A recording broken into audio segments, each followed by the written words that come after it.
Bem-vindos ao Historizando! Hoje, sexta-feira, é dia de questão da semana, mas uma questão da semana especial, porque a gente vai corrigir uma prova. Não é qualquer prova, é a prova da SPSEX, que é uma escola preparatória de cadetes do Exército. Essa prova rolou ano passado e em breve vai rolar a prova desse ano.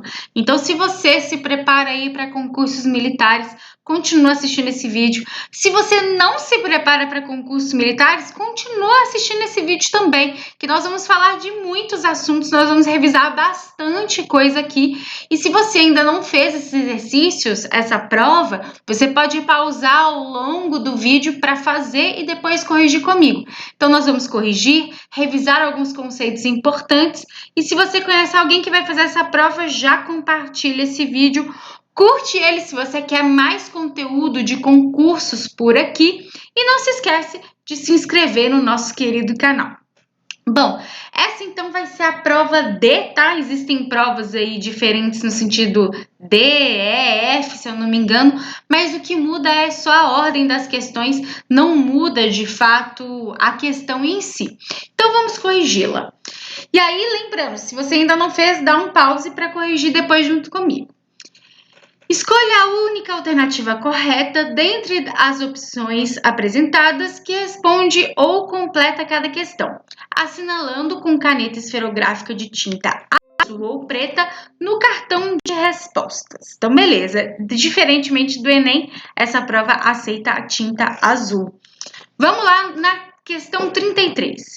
O mundo feudal baseava-se em uma sociedade rigidamente hierarquizada, na qual os indivíduos encontravam-se subordinados uns aos outros por laços de dependência pessoal. Então, aqui está falando do feudalismo, né, da Idade Média.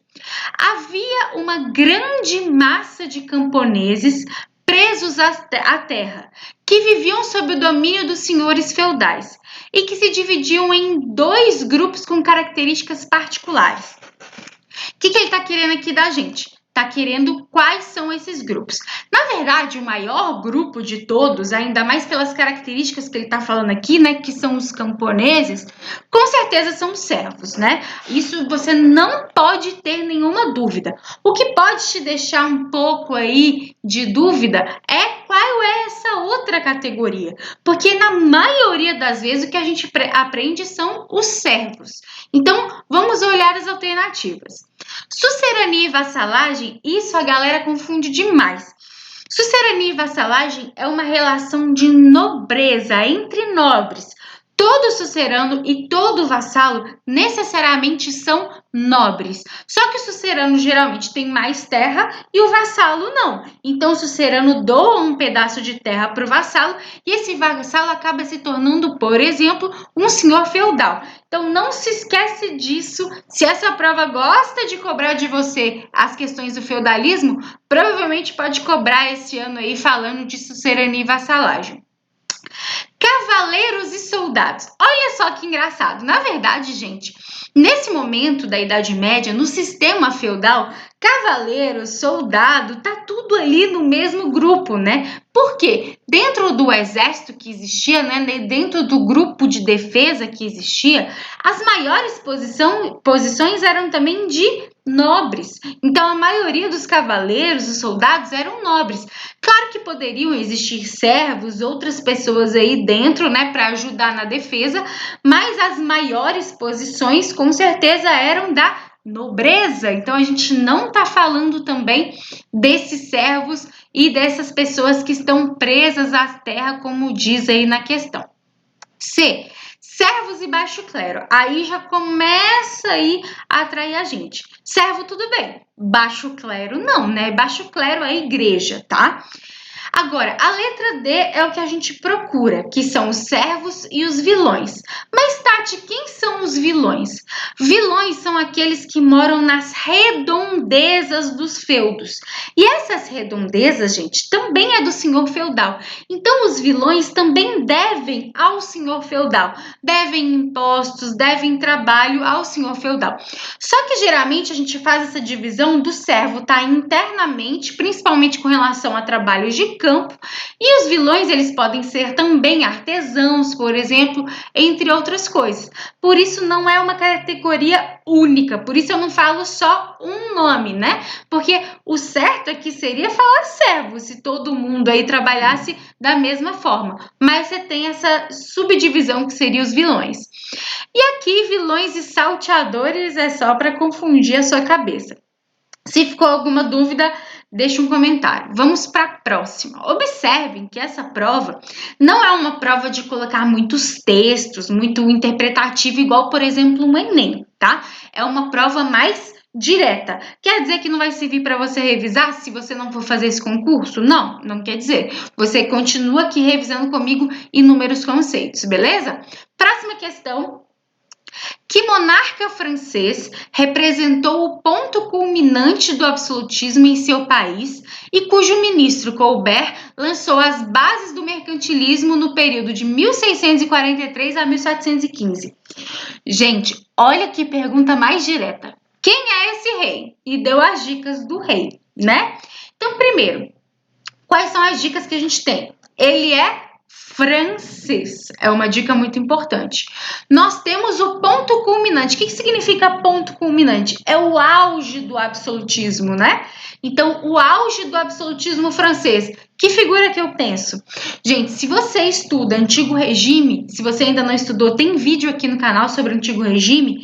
A gente sabe que a figura mais aí emblemática, né, do absolutismo francês é o Luís XIV. O Luís XIV é aquele do Estado sou eu, o Rei Sol. Ele que vai ser, então, uma figura do auge do absolutismo. É ele que, por exemplo, vai mandar construir o Palácio de Versalhes, né? Então, existem várias simbologias em cima aí da figura do Luís XIV. A prova do Enem, inclusive, já cobrou uma charge do Luís XIV. Eu vou deixar até aqui nos cards linkado para vocês a questão da semana que a gente já corrigiu sobre o Luís XIV para você dar uma olhada. Então, observem que, mesmo se você não soubesse desse ministro aí, né, que é o Colbert, que inclusive é o cara do colbertismo, né, dentro do mercantilismo, mesmo se você não soubesse, a figura mais emblemática do absolutismo francês com certeza é o Luís XIV. E, gente, na dúvida, rei francês na época do absolutismo é Luís, tá? É Luís. Todos os reis que vocês estudam é algum Luís. E aí sobra quê? O Luís XIV e o Luís XVI. Quem é o Luís XVI? É outro rei muito importante, mas não é do auge do absolutismo, é da queda do absolutismo, porque é o rei da Revolução Francesa. Entende a diferença? Henrique VIII está na Inglaterra, Felipe II na Espanha, então tem vários outros nomes aí para tentar distrair vocês, tá? Próxima questão, 35. Muitos europeus acreditavam que, em direção ao sul, o mar seria habitado por monstros e estaria sempre em chamas. Se arriscassem cruzar o Oceano Atlântico, à época conhecido como Mar Tenebroso, iriam se deparar com o fim do mundo.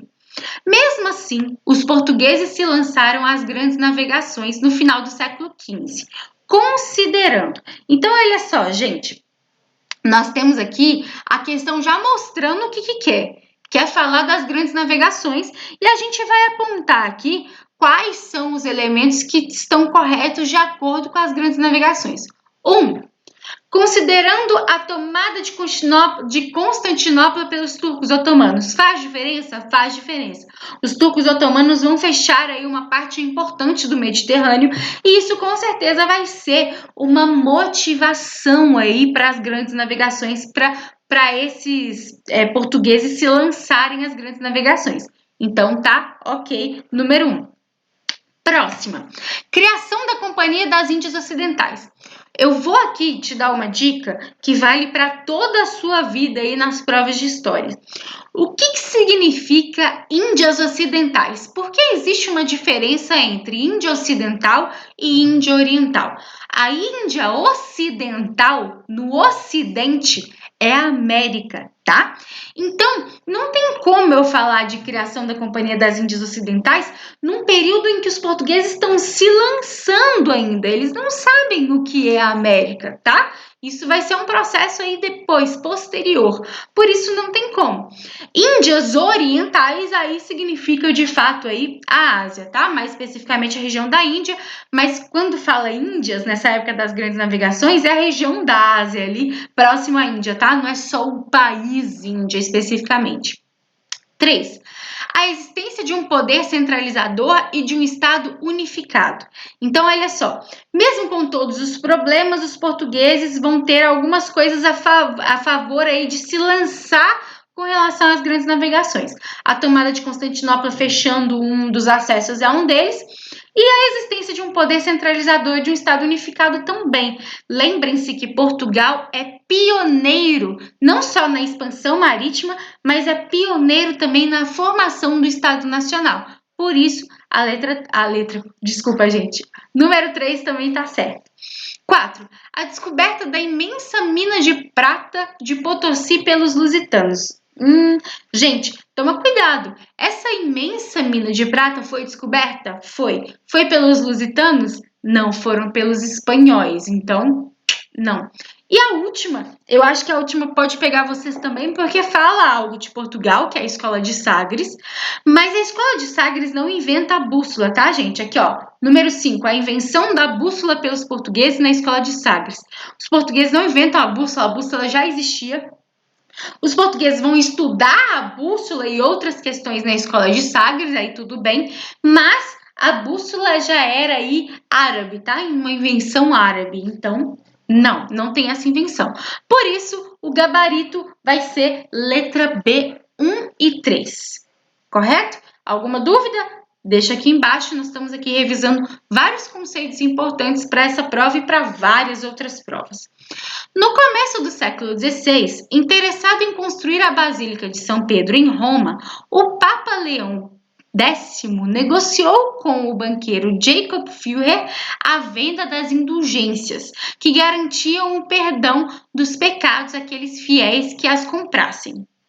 Esse abuso do poder exercido pelo Papa, causou com profunda revolta em um monge do Sacro Império Romano Germânico, chamado, olha só, de novo, eu até te conto uma historinha, mas a pergunta é direta. Qual é o nome do monge? E aí, gente, é o seguinte, tem que estudar a Reforma Protestante. Dentro da Reforma Protestante, nós temos 3 nomes principais: Lutero, Calvino e Henrique VIII. O Lutero é que faz parte aí desse período do Sacro Império Romano Germânico. Ai, Tati, mas eu não lembrava que o Lutero era dessa região. Como é que eu faria para identificar que era o Lutero? Ele também fala com relação à venda de indulgências e esse abuso do poder papal com relação à venda de indulgências. Isso vai incomodar quem? Lutero. Não vai incomodar os outros? Vai incomodar, mas é uma das motivações da reforma luterana, é a venda de indulgências. Se, por exemplo, falasse assim, olha, o Papa não concedeu o divórcio para essa pessoa, quem seria? Henrique VIII, por exemplo, tá? Então, nós temos aí algumas pistas, algumas coisas que nos levam a esse nome, e no caso é o Lutero. A pista maior é o Sacro Império Romano Germânico, né? É a origem germânica aí do Lutero. Os outros não têm essa origem. Calvino é suíço e vai se espalhar a ideia dele na França, e o Henrique VIII inglês. Mesmo assim, essa questão de você ter aí a relação com as indulgências, né? A insatisfação com as indulgências também vai nos ajudar bastante. Tem vídeo de Reforma Protestante aqui se quiser dar uma revisada. 37. Na segunda metade do século XVIII, durante a administração do Marquês de Pombal, de 1750 a 1777, foram adotadas medidas que objetivaram tornar mais ágil e eficiente a administração da colônia portuguesa do Brasil, dentre as quais se destaca o quê? Então, ele está te pedindo o período pombalino. O que dessas medidas aqui vai se destacar no período pombalino? Vamos ver?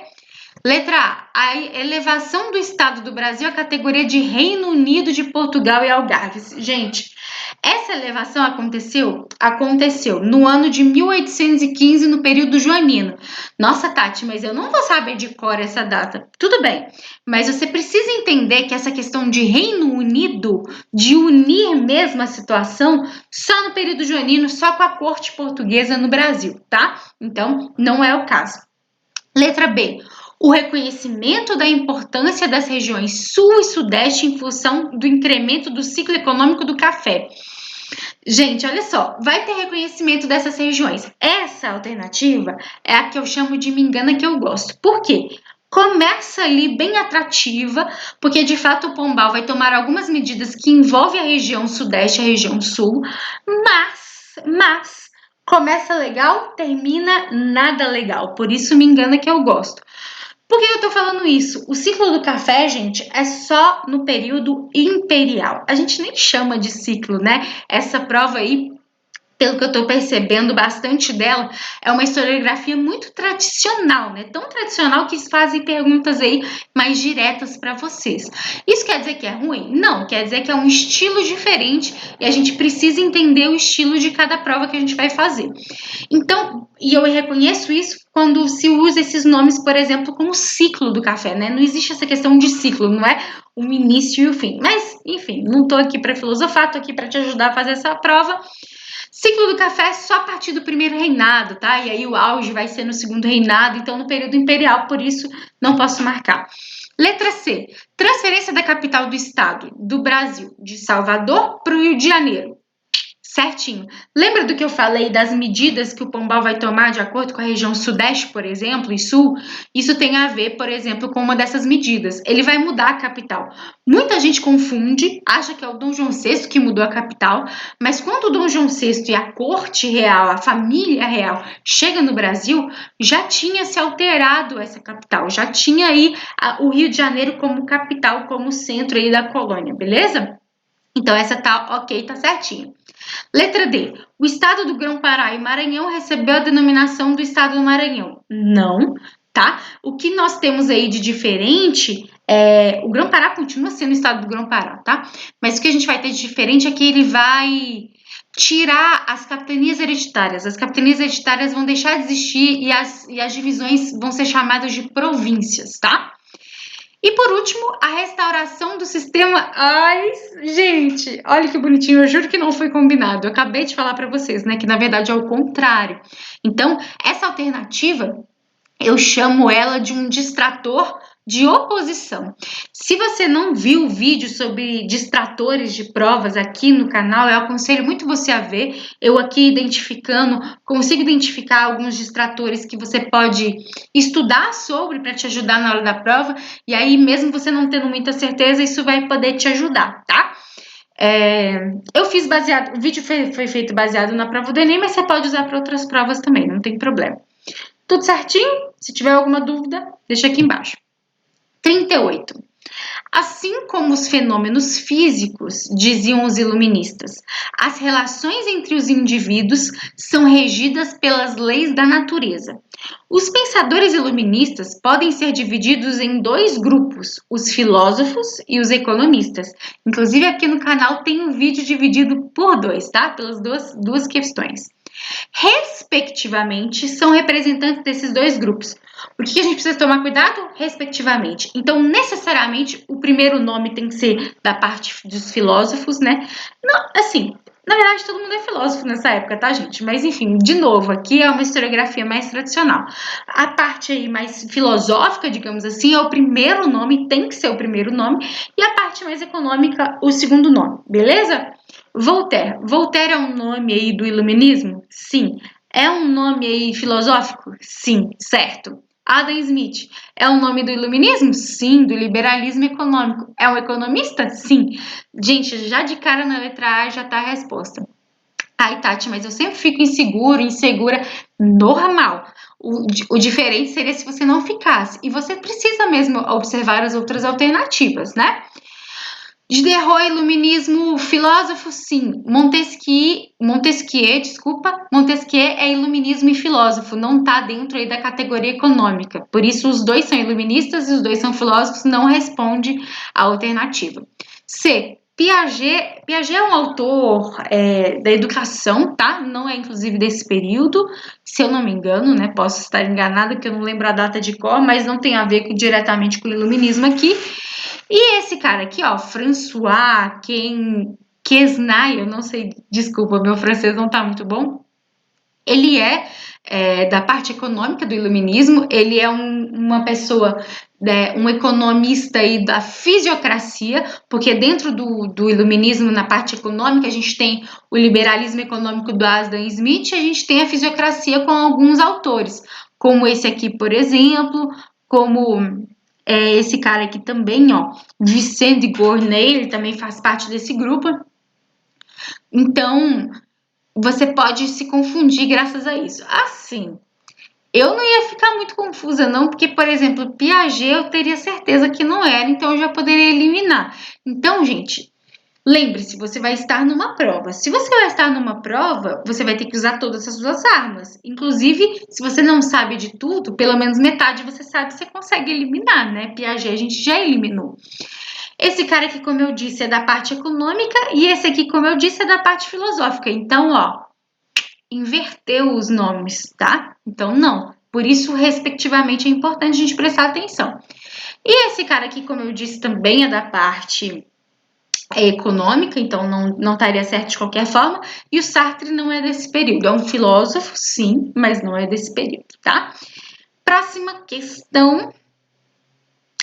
A industrialização da segunda metade do século XVIII, particularmente na Inglaterra, iniciou-se com a mecanização do setor têxtil, cuja produção tinha amplos mercados nas colônias inglesas. Qual tratado abriu as portas das colônias portuguesas para as manufaturas inglesas? Aqui vai dar uma série de tratados para gente, tá? Seguinte, o Tratado de Methuen que vai ser um tratado aí que vai envolver Portugal e Inglaterra, tá? Então é a letra B. Essa não teria nem como discutir muito, porque é ou não é, né? Todos os outros tratados aqui que eles estão retratando, tanto na A, quanto na C, quanto na D, quanto na E, são tratados territoriais, não tem a ver com questões econômicas diretamente falando. Claro que, como consequência, tem questões econômicas, mas o único aí é o Tratado de Methuen. Esse não tem como, você vai ter que saber o nome. Não necessariamente decorar a data, assim, espero, né? Deixa eu ver. Aqui ele não colocou o Tratado de Methuen duas vezes, mas o Tratado de Methuen é do início aí do século XVIII, tá? Então, nós temos em 1703 o Tratado de Methuen, também conhecido como Tratado de Panos e Vinhos, que vai dar aí uma alta dependência com relação à Inglaterra para os portugueses e, consequentemente, para as colônias portuguesas. Combinado? Próxima questão. Embora estivessem subordinadas às leis inglesas, as 13 colônias norte-americanas gozavam de certa autonomia no que dizia respeito aos assuntos internos. No século XVIII, as relações entre as colônias e Londres se deterioravam pouco a pouco. Os conflitos se acirravam em 1773, lembrando que a independência é 1776, então 3 anos antes, ó, levando o parlamento britânico a aprovar medidas restritivas em relação à Assembleia nas 13 colônias. Foram denominadas como a questão da dica, são medidas restritivas. Essas medidas restritivas, para a galera que estava na América Inglesa, vão ser chamadas de leis intoleráveis, tá? Por isso, restritivo, eu intolero aquilo que é restritivo. Isso faz parte aí do contexto da independência dos Estados Unidos. Vamos ver as outras, né? O porquê que não tem nada a ver aí. Primeiro, atos de navegação de Cromwell. Os atos de navegação de Oliver Cromwell está inserido na Revolução Inglesa, dentro dos processos ingleses e não com relação diretamente às colônias. Claro que vai afetar de algum jeito as colônias, mas não são essas medidas restritivas aí que estão falando, tá?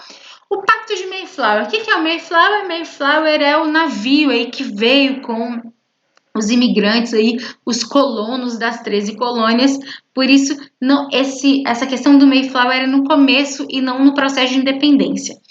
Primeiro Congresso Continental vai ser o Congresso dos colonos para discutir os problemas, então não vai ser as medidas em si, mas e sim a reunião para discussão dessas medidas, por isso cuidado.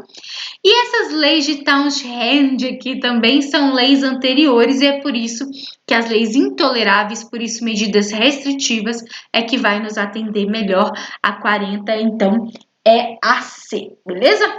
41. Ideias republicanas estavam presentes entre os brasileiros há tempos. No século XVIII, inspiram movimentos contra o domínio português. Em 1870, um grupo de políticos lançou no Rio de Janeiro o Manifesto Republicano. Os seguintes episódios ocorridos na segunda metade do século XIX abalaram o Império, considerando os seguintes fatos. Gente, o que a gente precisa analisar aqui? Ele já deu a dica, já deu a deixa. Você tem um movimento republicano no final do segundo reinado. Existem algumas outras coisas que contribuem para a crise do segundo reinado. Que coisas são essas? Questão militar? Sim, nós temos problemas militares, tanto que são os militares que dão o golpe aí no Pedro II, né? Questão de fronteiras? Não. A questão de fronteira tem a ver com a Guerra do Paraguai, que terminou aí antes da crise do Império. Na verdade, muitos historiadores e historiadoras falam que a Guerra do Paraguai vai ser o início do fim, né? Mas a crise em si não é pela fronteira, e sim pelas consequências da Guerra do Paraguai. Questão religiosa? Sim, a Igreja Católica vai ter problemas com Pedro II nas medidas aí de padroado e beneplácito, que ele vai tomar algumas atitudes que não vai agradar a Igreja com relação à maçonaria, tá? Questão da Cisplatina? Não. Gente, Cisplatina finalizou essa questão aí com a independência do Uruguai lá no primeiro reinado. Então, foi o pai do Pedro II que resolveu isso aí. Resolveu assim, entre aspas, né? Ele teve problemas com isso aí. Questão abolicionista? Com certeza. A abolição vai contribuir muito para a crise do segundo reinado, né? Então, nós finalizamos com 1, 3 e 5. Qual que é o gabarito? C de casa, beleza? Se ficou alguma dúvida, deixa aqui. 42, estamos caminhando para o fim? Estamos. 42, o ano de 1930 foi difícil para os cafeicultores brasileiros. De acordo com o historiador Boris Fausto, o volume de vendas de café caiu 35% naquele ano. O motivo fundamental para a queda nas exportações do produto foi a crise mundial do capitalismo. A principal causa dessa crise mundial foi o quê? Gente, vocês nem precisam olhar as alternativas. Década de 30, crise mundial. Que crise é essa? Qual foi a principal causa? Crise de 29. Então, nas alternativas, a gente vai buscar o que está falando da crise de 29. Desindustrialização da economia norte-americana? O contrário, né? A oposição. Na verdade, a superprodução, né? E não a desindustrialização. Superprodução da indústria dos Estados Unidos que cresceu além das necessidades.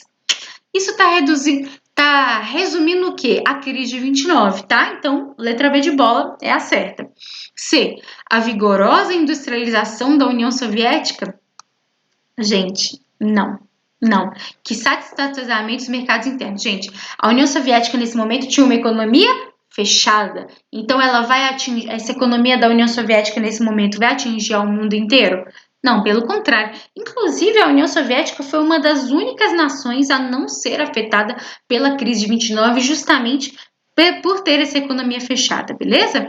O excesso de capital financeiro na Europa que afetou diretamente. Na verdade, diretamente os governos democráticos? Não, gente.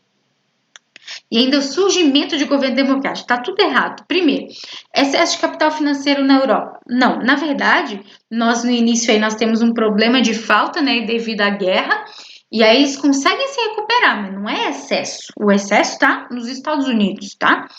Nós temos aí afeta diretamente o surgimento de governos democráticos. Na verdade, a crise de 29, né, se a gente for para pensar, a gente está num período entre guerras aí, essa crise mundial não vai afetar o surgimento de governos democráticos. É o contrário, vai afetar o surgimento de governos fascistas, nazistas, né, autoritários. Então, também está errado aí esse conceito. A quebra da Bolsa de Moscou. Olha isso.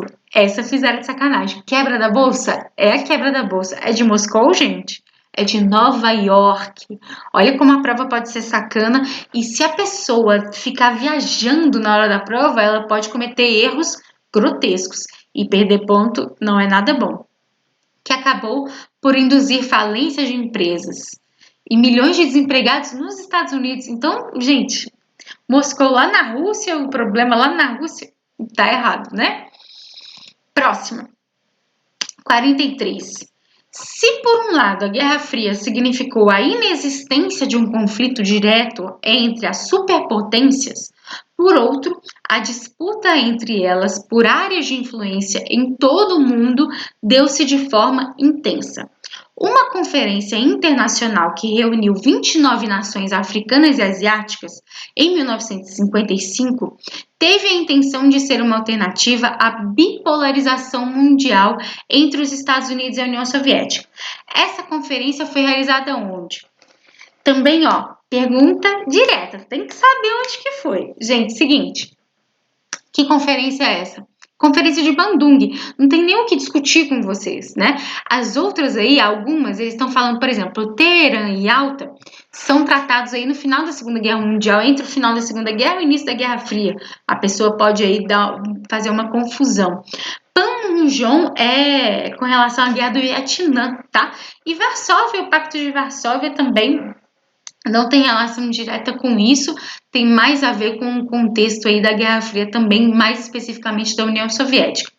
Então, é o seguinte, nós temos uma conferência que ele aqui vai explicar, basicamente vai te dar o conceito da conferência de Bandung, né, que tem vídeo aqui no canal, que é uma conferência que vai buscar uma alternativa, né, dentro do processo de descolonização.